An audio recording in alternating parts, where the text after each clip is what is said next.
A sepse é hoje uma das maiores causas de morbimortalidade no intra-hospitalar. Ela é considerada, do ponto de vista fisiopatológico, como uma resposta desregulada do sistema imune a uma infecção, havendo uma liberação exagerada de citocinas e mediadores inflamatórios, o que, em última análise, leva a uma série de disfunções orgânicas, como alterações hemodinâmicas, alterações inflamatórias pulmonares, alterações do nível de consciência, do sistema hematológico, alterações da função hepática e alterações da função renal, entre outras. Apesar da sepse ser definida do ponto de vista fisiopatológico desta maneira, como nós podemos definir operacionalmente a sepse? Ou seja, diante de um paciente com infecção presumida ou confirmada, como considerar que esse paciente possui o diagnóstico de sepse?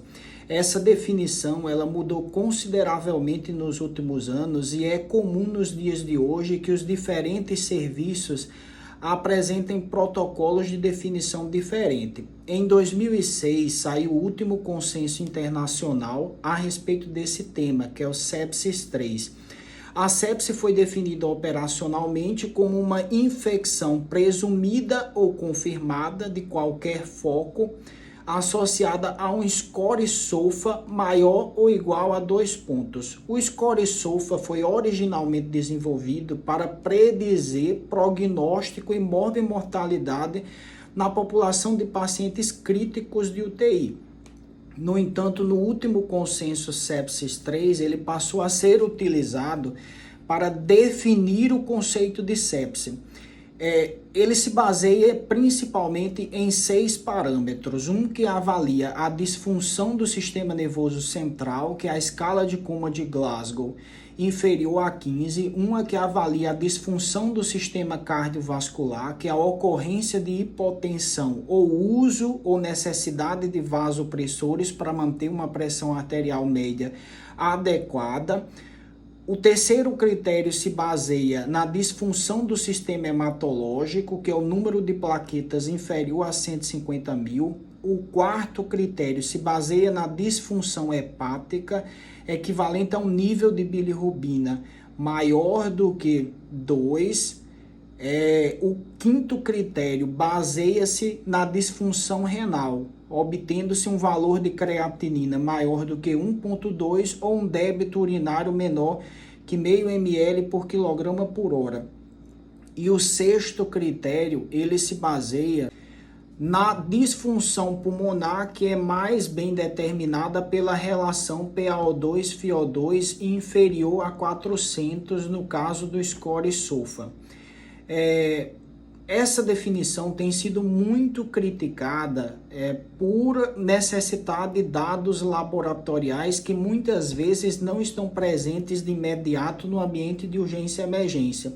Por isso existe um score mais simples que se baseia em apenas 3 parâmetros que ficou conhecida como Quick SOFA ou Q-SOFA, que são a pressão arterial sistólica menor que 100, a frequência respiratória maior que 22 RPM, maior ou igual a 22 RPM, e uma escala de Coma de Glasgow alterado, ou seja, menor que 15. Se o paciente possuir 2 desses 3 critérios, nós podemos considerar que é um paciente com diagnóstico presumido de sepse, muito embora o Quick SOFA seja utilizado apenas para triagem. Então, a confirmação do diagnóstico de sepse é feita após a chegada dos exames laboratoriais e o cálculo formal do SOFA, se o resultado for maior ou igual a 2. O Instituto Latino-Americano de Sepse criticou essa nova definição de sepse por considerar que o Quick SOFA é muito pouco sensível.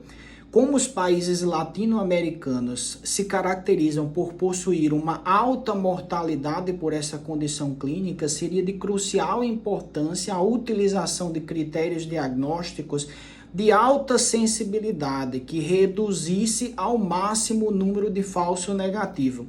Por isso, de muitas maneiras, o ILAS, que é o Instituto Latino-Americano de Sepse, ainda dá preferência para as antigas definições, que se baseia na presença dos 2 ou mais dos 4 critérios da síndrome da resposta inflamatória sistêmica, que é o critério da temperatura, que é temperatura maior que 38 graus Celsius ou menor que 36 graus Celsius, frequência cardíaca maior que 90 batimentos por minuto, frequência respiratória maior que 20 RPM ou dentro do mesmo critério, uma pressão parcial de dióxido de carbono no sangue arterial inferior a 32 milímetros de mercúrio. E o quarto critério, uma pressão arterial sistólica menor que 90 milímetros de mercúrio. Se o paciente possuísse 2 desses 4 critérios ou mais, segundo a antiga definição, ele seria caracterizado como a síndrome da resposta inflamatória sistêmica. Se o paciente possuísse o diagnóstico de Seres e a suspeita ou uma infecção confirmada, ele seria diagnosticado como um paciente portador de sepse. O conceito de sepse grave, que foi abolido a partir do sepsis 3, no antigo consenso significava a ocorrência do diagnóstico de sepse, mais a ocorrência de pelo menos uma disfunção orgânica. E o conceito de choque séptico se manteve inalterado tanto no sepsis 3 como na antiga definição. Se baseia na necessidade de vasopressores para manter uma PAM maior ou igual a 65 milímetros de mercúrio após uma reposição volêmica adequada ou uma necessidade de vasopressores para manter um lactato menor que 2 milimols por litro ou menor que 18 miligramas por decilitro.